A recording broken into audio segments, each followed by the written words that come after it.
I-play ko lang po itong aking presentation.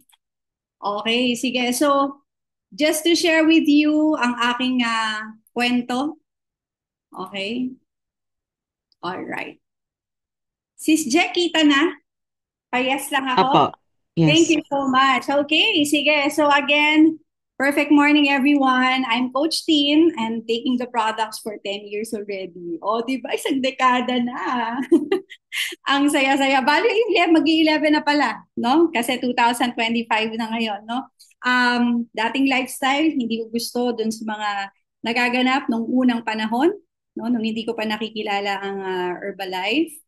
Very unhealthy yung lifestyle, very workaholic po. Dati po akong full-time empleyado, no? And part-time po ako ni hair and makeup artist. And I was invited by Mother Arlene to just look this opportunity, no? Paano ako pwedeng matulungan nito? I'm just so grateful that I said yes, no? And gave it a shot and try it. Yung na-share kanina sa inyo, no? Ito, more than 2 decades na yan, si Coach Cecil, no? Nagtitake nitong ating Herbalife Nutrition. So doon lang po kami nagsimula dun sa 10 Day Nutrition Club program. Sobrang saya, sobrang blessed na nabigyan namin ng chance yung opportunity, no, to become healthier, okay, while working on also yung dreams namin for our family. So ang total weight loss ko noon, 30 pounds, 8 inches po sa aking bewang. Ang saya-saya. Nag-improve ang energy level, pati confidence level, nag-improve. Yan yung pinakamaganda dyan. Yung dating bugnutin din yung ulo, no? Kasi ang bigat ng pakiramdam. So nakakabait din po dito sa Herbalife kasi lagi ko nga sinasabi, kaya din ako excited din sa future, no? It's really not just the destination, yung pinaka-focus dito. It's really the journey itself, the kind of person that you can become dun sa process. Yun yung pinaka best gift doon, no? At syempre dun sa process na yon that you are becoming more, you also help other people. So yan yung isa din, no? Touching the lives of your community, yung mga hindi mo kakilala ngayon, customer mo, tas ngayon mga kapatid mo na, mga kapamilya mo na. So sobrang laki talaga ng gratitude ko din kay Lord for sending this opportunity. And for the products, actually lahat ng products natin, paborito ko po yan. 'Di ba? So yung the Aloe de Tida Shake, pero hindi talaga mawala yung Nightworks, no? Like before going to bed. We have the Cell Complex, and the Fountain of Youth, ask your coach about it. The vitamins and minerals, at syempre yung NRG, no? So I'm turning 47 this year. Tatlo ang aking anak. Okay, at may Herbalife baby din po kami, no? So that's why I love Herbalife Nutrition. At today, eto na, hindi na ako magpapaligoy-ligoy pa kasi ang ganda ng topic natin, no? Kasi ano tayo ngayon? February 7. Pwede ba kayo mag-type ng 2 kung kayo nung New Year ay nakapag-set ng inyong New Year's resolution? Diba? Sige nga, type tayo ng 2. Meron ba na nag-promise kayo sa sarili nyo? Hindi ko pa nakikita sa chat box natin. Okay, sige. Tingnan ko, ayan, sige. Sa FB Live natin, ha, pwede din kayo na mag-engage dyan, no? So, ang topic natin today is keep resolutions, no? Try monthly diet changes for lasting health, no? This is based kay Susan Bowerman. Sino po siya? Sa yung ating Senior Director, okay, ng Worldwide Nutrition Education and Training. 'Di ba? So, tama po ba? I-admit natin let's ano tayo dito, real talk po tayo, walang etchos sa 'di ba? Tama po, yung long list ng mga New Year's resolutions sometimes, not really sometimes, it can really feel overwhelming. Yes? Yes? Tapos making few adjustments lang, small adjustments each month, 'di ba? Yan yung isang nire-recommend naman, no, ni Susan sa atin, no? So, meron ako may share sa inyo na this is actually quick tips from her, no? Pero tandaan natin, sulat nyo dyan sa calendar nyo today. Today is February 7. You are on our day 38, no? Pang ng taon na ito. Kamusta po kayo sa pag-achieve ng inyong goals, no? Are you still inspired? Okay? O nagsisimula na yung parang ayoko na. Kasi 'di ba sa umpisa ng taon, it's really easy na mag-set ng New Year's resolution, no? And we are so inspired to start fresh and make healthier choices, 'di ba? At napakadali rin sa atin na hindi muna ako kakain, isang beses lang ako kakain ngayong taon, every day kasi nagbabawas ako ng timbang, no? So minsan parang we are so excited doing it, no? Tapos hindi natin kayang mapanindigan. Okay po? Kaya dun papasok yung, hindi ko to kaya. Balik dala ko dun sa dati kong lifestyle. Alright? So, sinabi niya din dito, no? Yung fresh year often signals a time of promise and hope. Yes? Di ba? A promise and hope. But let me encourage you that it's not just like New Year, but every day should be a promise of hope, no? So, we promise yung sa sarili natin, we're going to eat right and get into shape. We hope we can stick with our resolutions. Pero syempre, di ba, hindi nangyayari. Lalo na kapag ito na, sunod-sunod na yung mga occasions, di ba? Parang paano ba yan? Paano ba talaga namin yung gagawin? Okay? So, ang ano niya dito is, what if we focus? What if we focus and what if we change our mindset? Okay? What if we change our mindset? No? So, let's shift our mindset from quick fix goals, okay, to achievable adjustments na kaya nating i-maintain year-round. Parang kagaya dun sa goal natin to lose weight, di ba? I wanna lose like 30 pounds. Okay? 30 pounds ang gusto kong malose. Gaano katagal, be? Di ba? So, dyan sa part na yan, gusto ko siyang malose agad in 1 month. Okay, so quick fix ang tawag doon. No? How about connecting with your coach, discuss with your coach, how you can achieving that goal, di ba, na 30 pounds within the year. Di ba? Na kaya mo siya talaga, tapos hindi na babalik yung dati mong timbang. Okay, do you wanna do that? Sige nga, pwede nga kayo mag-type na yes. Okay, yes, yes, yes. Ayan, sige po. Ito ang recommendation sa atin, di ba? Ito yung suggestion ni tita lalata talaga sa kanya, ni Tita Susan, no? So, isulat po ninyo, go ahead. Kumuha na kayo, no? Kumuha kayo ng inyong journal or if you have that journal with you, kung saan kayo nagsulat noon, di ba? Go ahead. You write a to-do list, no? But don't try to plan all your changes all at once, guys. So parang sa isang bagsak gusto mo mangyari talaga kaagad yung mga gusto mo. No? So isulat mo po siya, ha? Ngayon, meron tayong magic number dito sa sharing ko today. Kasi all throughout, nakita ko talaga ito na sinasabi niya, no? Tackle just 3 small changes every month. What's the magic number? 3. Okay, 3 small changes every month. Okay? Anong-ano natin dito? So in fact, 'di ba? Kasi for example, wait lang po guys. Okay, so I'll just stay on this slide. Wala po ako mga pictures. I really need your attention, no, dun sa i-share ko din sa inyo. Kasi sabi nga dito sa atin ni Susan Bowerman, 'di ba? Is if we work on establishing just 3 new habits for a month, tama ba? Hindi tayo ma-overwhelm, no? Kaysa naman mag-focus ka na sa isang buwan, 5 habit ka agad or more than yung gusto mong baguhin sa lifestyle mo. Okay? If you're gonna do this, tackle just 3 small changes every month. By the end of the month, yung 3 habit na yon will be part of your routine. Okay? And when it's part of it, you'll be ready to take on 3 more changes the following month. Nakuha po ninyo. So, ang galing nung ano dito ni Tita Susan sa atin. No, 3 muna every month. Focus ka lang doon. Kahit ang daming distractions dyan sa tabi mo. Sulat mo dyan sa dingding mo, sa phone mo. Ano yung 3 small changes na gagawin mo. Okay? And focus on that. Sa susunod na buwan, okay, magdadagdag ka ng 3. Siyempre, when you focus on that, you keep on doing that, di ba? Tapos ano pa po, no? Ang sabi niya rin dito, we're talking about diet guys, keep your diet resolutions going all year long. No? So, ang ganda din ng topic na we're focusing on the diet ngayon, hindi muna dun sa exercise. Because it's really 80% nutrition, 20% yung workout natin. No? So, kaya very important na nadidiscipline natin ang ating mga sarili sa lahat ng ating isusubo, kakainin at iinumin. No? So, ang ano niya dito is, let's keep yung ating diet resolutions. Hindi lang pang isang buwan Okay? Hindi lang pang isang buwan. Okay? Kundi pang isang buong taon. Alright? So, yan po siya ha. So, meron siyang note dito. You may take a screenshot of this one. No? Pero sinasabi dito ni Susan Bowerman, there's a keep your diet resolutions going all year long. When we focus on small changes each month, you're more likely to sustain your progress throughout the year. Okay? So may example po siya. Babalik lang po muna ako dito.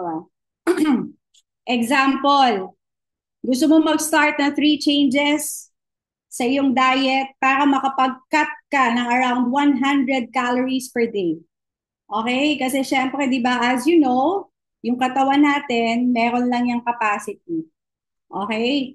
So, ikaw ngayon, you wanna lose weight, you wanna cut down, okay, your calorie intake kasi yung energy output mo, hindi naman na-burn lahat yung iniin mo. Okay, nakuha po ninyo. So, for example, sabi niya, January, nag-cut ka na around 100 calories per day. No, by the 5th month, you will have accumulated a series of 15 small changes.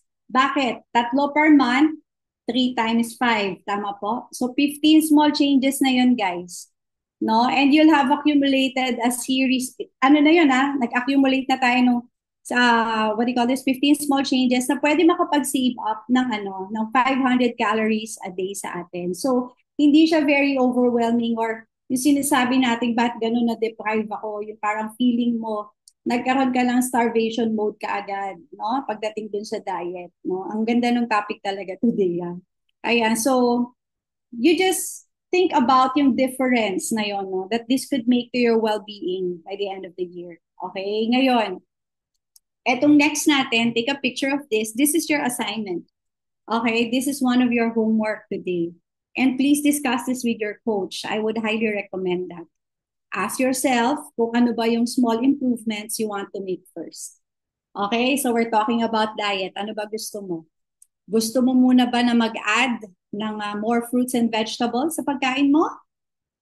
You want to cut down on added sugars? Okay, ano ba yung mga talagang sobrang challenge ka pagdating sa pagkain, no?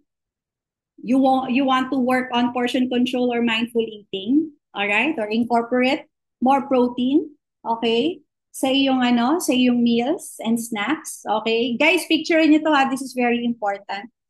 Okay? So, moving forward, anong sabi niya diyan? Okay? Choose 3 small, take note small meaningful actions each month and make them part of your routine before adding new ones. All right? She gave an example, okay, kung paano, 'di ba? Nakakatuwa to mga small monthly changes, diet, no? Picture, ready kayo diyan, ha? Okay. Yung sample niya dito, number 1, what if your goal is about, I wanna ease in, pag-intake ko ng, ng sugar. Oh, eto na guys, eto na yung guide nyo. 'Di ba? I will have fruit for dessert instead of cookies. Pwede rin yan. Ano madalas yung dinedessert mo? Okay? Ice cream ba? Cake ba? Okay? Or kung ano yung sobrang matamis dyan. Diba? So, have fruit for dessert instead. Yan yung sinishare po niya yan sa atin. Sino po dito mahilig pa sa soda? Okay? So, yan. Sige, wag ka lang mag-type dyan, be. Okay lang. Alright? Sabi dito, I will cut my soda intake in half. Okay? Yung sinasabi din natin na, paano yun, coach? Kung talagang, like really for a new beginner to, ha? Paano yung coach kung talagang naging part ng system ko na everyday, name ko talaga yung coke, alisin ko na. Diba? So para guys, cigarette yan, diba? You really cannot like cut, parang tatanggalin mo na kaagad, ganyan. No? Kasi we don't want that adverse effect. No, nababalik din siya kaagad. So dito, ang suggestion is really, magsimula ka, na-cut mo yung soda mong intake into half. Yung iba, may nakikita akong ganito. Para lang konti lang yung soda, tapos lalagyan nila ng maraming water. May ganun din, no? Tapos ano pa?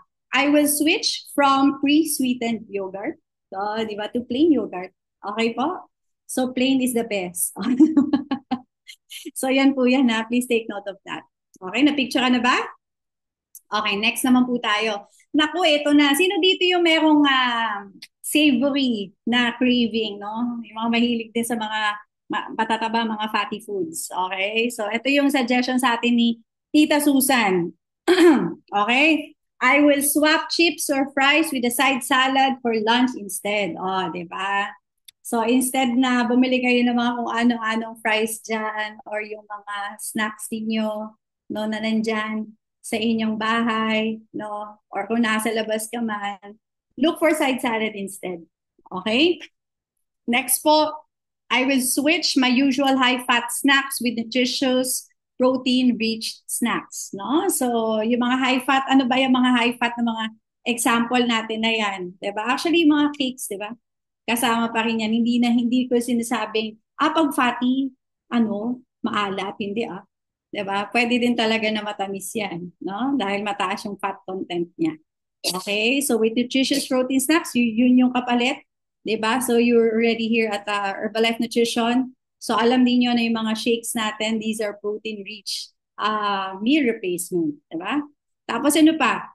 Nakalagay dito, I will have my coffee drinks made with non-fat milk instead of whole milk. Ayan. Diba? So, ikaw ba yung taong you really can't live without coffee? No problem. Diba?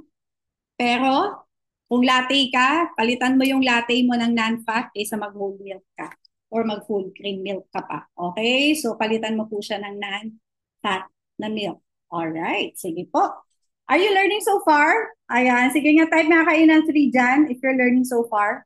Okay. At ito naman, ito yung pinaka, gusto ko din eh, no? Work on my portion control. Eto na. So, work on my portion control. Ikaw ba yung tipong pagka kumain ka parang wala nang bukas? Okay, pakipicturean mo to, baby. This is for you. Okay, so ano yung tip niya dito? I will use smaller plates when I eat at home to control my portions. O, di ba? Maghanap ka na. Wala ka pang plato na maliit dyan sa bahay mo. Ay, mag-start ka ng bumili. Maliit lang naman. Di mo kailangan bumili na madami. Ha? Tapos, ang sabi niya din dito, when I go out to eat, I will ask the server, Martin, thank you. Ayan. When I go out to eat, I will ask the server to put half my meal in a take-home container and serve with the rest. Oh, di ba? Napaisip ako dito nung ginagawa ko tong material ko eh, di ba? So actually, ito yung pinakamasaya when you're also the speaker, you're learning, no? So, may gumagawa na ba nito sa inyo, guys? Yung totoo? Sige nga, pwede ka mag-type ng 4. Diba? So, are you learning? Diba sabi ni Tita Susan, talaga ba? Yung server, ite-take out ko ito, yung kalahati. Okay, tapos ito kakainin ko. Ang saya, no? Ayan. And number 3 naman, third bullet here, I will weigh and measure my food portions a few times a week. So, hindi naman sinasabi sa atin na uy, everyday i-weigh-in mo yung pagkain mo tsaka i-measure mo. No? So a few times a week, no? To make sure I'm staying on track. Alright? So yan po yan. So ano yung mga key takeaways natin dito doon sa mga nabigay natin na examples? Guys, just take note first, no? Na yung bawat change na yon nag-add up and kapag ka alam mo yan, and when given time, yung habits na yon become easier and more natural. So hindi siya pinilit. 'Di ba? Kasi nga, one step at a time mo siya ginagawa. Okay? So, yung mga key takeaways natin dito, don't punish yourself. Okay? Kung sometimes you feel pressure yung sa New Year's resolution. Okay? Natural po yun.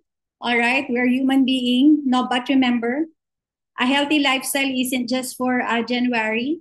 Okay? Instead of seeing this time as a quick fix, think of it as the beginning of a journey to a healthier you. Okay? Ano sabi natin? Beginning of a journey to a healthier you.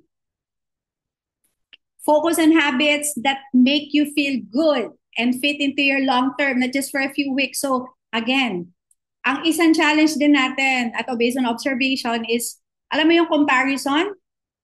Naku, siya kasi ganito yung ginagawa niya, no? Bakit siya? Kaya yung gawin. Ito, baby, focus on you. Focus on yourself. What makes you feel good? Okay? What makes you feel good? Ano yung kaya mong gawin? Okay, doon ka. Kasi hindi ikaw ito.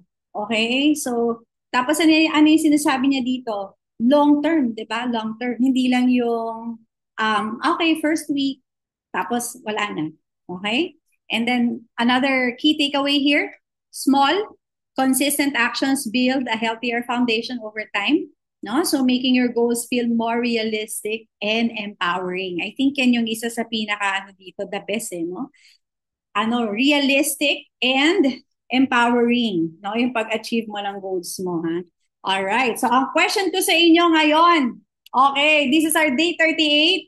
Are you ready to kickstart your healthy eating habits this year, today, moving forward? Ayan. Sige nga, are you ready? Okay. Sa mga first time, let me encourage you sa mga nagte-take, tapos hindi consistent, let me encourage you of this one. Diba? Today is a new beginning. Stop dreaming, start doing. Okay? Stay connected with your coach. Work with her, with him, para ma-achieve po ninyo yung mga goals ninyo. You are not alone. And of course, syempre, di ba? I really want to encourage you to join our community. It's really a different thing, a different game, guys. When you do and when you achieve yung ano natin, yung goal po ninyo, no? Mas madali mo siyang ma-achieve if you have a community with you.